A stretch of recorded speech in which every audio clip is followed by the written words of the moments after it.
കോതമംഗലം നഗരസഭയിൽ കുടുംബശ്രീ CDS അംഗങ്ങളുടെ സത്യപ്രതിജ്ഞാ ചടങ്ങ് നടന്നു. ചെയർപേഴ്സണും വൈസ് ചെയർപേഴ്സണുമാണ് ആദ്യം സത്യപ്രതിജ്ഞ ചെയ്ത് അധികാരം ഏറ്റത്. തുടർന്നായിരുന്നു മറ്റംഗങ്ങളുടെ സത്യപ്രതിജ്ഞ. കോതമംഗലം നഗരസഭ കുടുംബശ്രീ CDS ത്രിതല സംഘടനാ സംവിധാനം നിയുക്ത ഭരണസമിതി അംഗങ്ങളുടെ സത്യപ്രതിജ്ഞാ ചടങ്ങ് രാവിലെ 10 മണിക്ക് നടന്നു. ഇലക്ഷൻ കഴിഞ്ഞു, സത്യപ്രതിജ്ഞകളും കഴിഞ്ഞിരിക്കുന്നു. എനിക്ക് നിങ്ങളോട് പറയാനുള്ളത്, പുതിയ CDS ചെയർപേഴ്സണും കുടുംബശ്രീയുടെ തെരഞ്ഞെടുക്കപ്പെട്ട എല്ലാവർക്കും എല്ലാവിധ ആശംസകളും നേരുന്നു, വിജയങ്ങളും നേരുന്നു. അതോടൊപ്പം ഈ നഗരസഭയിലെ എന്ന് തന്നെയല്ല, ഏതൊരു നഗരസഭയുടെയും മുഖം എന്ന് പറയുന്നത് കുടുംബശ്രീ തന്നെയാണെന്ന് വിശ്വസിക്കുന്ന ഒരാളാണ് ഞാൻ. 2010 മുതൽ ഞാൻ ഈ നഗരസഭയിലുണ്ട്. അന്ന് മുതൽ എന്നെ സംബന്ധിച്ചിടത്തോളം നിങ്ങളെല്ലാവരെയും ഒരേപോലെ കാണാൻ ആഗ്രഹിക്കുന്ന ഒരു വ്യക്തിയാണ് ഞാൻ. അത് ഈ തവണയും ഉണ്ടാകും. അപ്പൊ ഇവിടെ ഏതൊരു പരിപാടികൾ നടന്നാലും എന്ത് പരിപാടികൾ നടന്നാലും നിങ്ങളെ കൂട്ടിയിട്ടാണ് ഇവിടെ ഓരോന്നും ചെയ്തുകൊണ്ടിരുന്നത്. വളരെയേറെ സന്തോഷത്തോടു കൂടിയാണ് ഇന്ന് നിങ്ങളെ അഭിസംബോധന ചെയ്യുന്നത്.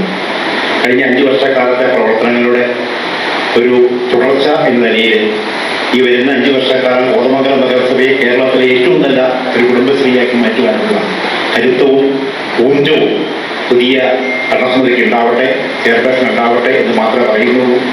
കിഴക്കേ ചക്രവാള ഭാഗത്തിൽ സൂര്യഭാനം ചേരുമ്പോൾ സന്ധ്യയായി കഴിയുമ്പോൾ നമ്മുടെ ദൃഷ്ടി അല്ലെങ്കിൽ നമ്മളെ സമാശ്വസിപ്പിക്കുവാൻ വേണ്ടി പടിഞ്ഞാറ് ചക്രവാളത്തിൽ ഇതാ അമ്പളി വിടർന്നു വന്നിരിക്കുകയാണ്. ആ അമ്പളി എന്ന പേരുള്ള അമ്പളി ശശാങ്കൻ എന്നാണ് മുൻ പേര്.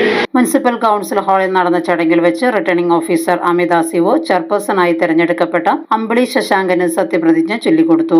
ഇതേ തുടർന്ന് Ambili Shashankan vice chairperson Mercy ജോണയ്ക്കും മറ്റ് CDS അംഗങ്ങൾക്കും സത്യപ്രതിജ്ഞ ചൊല്ലിക്കൊടുത്തു.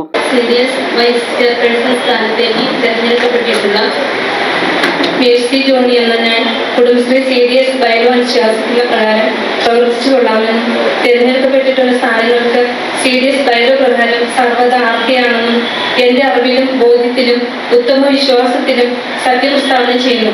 ഈ സത്യപ്രസ്താവനയ്ക്ക് വിപരീതമായ വസ്തുതകൾ വെളിവാക്കപ്പെടുകയാണെങ്കിൽ അതിനനുസരണമായി സ്വീകരിക്കപ്പെടുന്ന നടപടികൾക്ക് ഞാൻ വിധേയമായിരിക്കുമെന്നും ഇതിനാൽ സത്യപ്രതിജ്ഞ ചെയ്തുകൊള്ളുന്നു. നഗരസഭാ chairperson Bhanumathi Raju, vice chairperson Princy Varkey, ക്ഷേമകാര്യ standing committee chairman Anoop George, ആരോഗ്യ standing committee chairperson Sindhu Jijo, വിദ്യാഭ്യാസ standing committee chairperson Ashley teacher, മറ്റ് കൗൺസിൽ അംഗങ്ങൾ, member secretary John C Joy, മുൻ CDS ചെയർപേഴ്സൺ സാലി വർഗീസ് എന്നിവർ ചടങ്ങിൽ പങ്കെടുത്തു.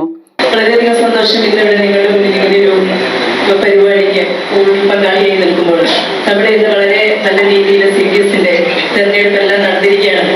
കുടുംബശ്രീയുടെ ലക്ഷ്യം തന്നെ ദാരിദ്ര്യ നിർമ്മാർജ്ജനമാണെങ്കിൽ തന്നെയും ഇന്ന് സ്ത്രീ ശാക്തീകരണ ലക്ഷ്യം മുന്നിട്ടാണ് ഇന്ന് കുടുംബശ്രീ പ്രവർത്തിക്കുന്നത്. പണ്ടൊക്കെ കുടുംബശ്രീകളെല്ലാം ചെറിയ പലഹാരം ഉണ്ടാക്കുന്നതും പാചകങ്ങളുടെ എല്ലാം ലക്ഷ്യമായിട്ടായിരുന്നു, അല്ലെങ്കിൽ അതെല്ലാം മുന്നിൽ കണ്ടുമായിരുന്നു അന്ന് കുടുംബശ്രീ പ്രവർത്തിച്ചിരുന്നെങ്കിൽ ഇന്ന് കുടുംബശ്രീയുടെ മേഖല വളരെയധികം മുന്നിൽ നിൽക്കുന്ന ഒരു കാലഘട്ടത്തിലാണ് നമ്മളുള്ളത്. അതുകൊണ്ട് തന്നെ ഈ കുടുംബശ്രീക്ക് വളരെയധികം പ്രാധാന്യമുണ്ട്. സ്ത്രീകളുടെ ശക്തിയും അവരുടെ എല്ലാ കഴിവുകളും ഉപയോഗിക്കാൻ പറ്റിയ ഒരു മേഖലയാണ് കുടുംബശ്രീ. അതുകൊണ്ട് തന്നെ ഇവിടെ കൂടിയിരിക്കുന്ന എല്ലാ കുടുംബശ്രീ അംഗങ്ങൾക്കും അതിൻ്റെതായ പ്രാധാന്യമുണ്ട്. ഞാൻ ഇവിടെ വന്നു കഴിഞ്ഞപ്പോൾ ആദ്യമായി സാരിയെ കുറിച്ച് ഒരു വാക്ക് പറയാതിരിക്കാൻ പറ്റില്ല. ഒന്നും അറിയാൻ മേലാത്ത ഒരാളായിട്ട് കുടുംബശ്രീ ഉണ്ടായിരുന്നു.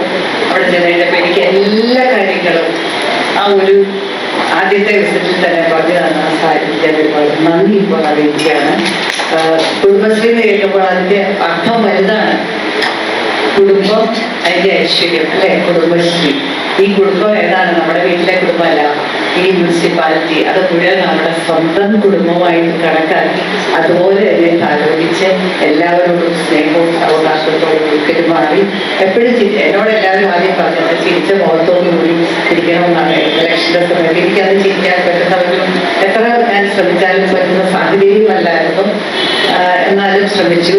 ഇനിയിപ്പോൾ എനിക്ക് എപ്പോഴും ചിരിക്കാൻ തന്നെയാണ് തോന്നുന്നത്. പുള്ളിൽ ദുഃഖമടക്കിയാലും അപ്പോൾ നിങ്ങളോട് ഞാനത് തന്നെ പറയുന്നു, ഒരുപാട് സ്നേഹത്തോടെ എല്ലാവരോടും പെരുമാറുക. മീഡിയ 60 കോതമംഗലം.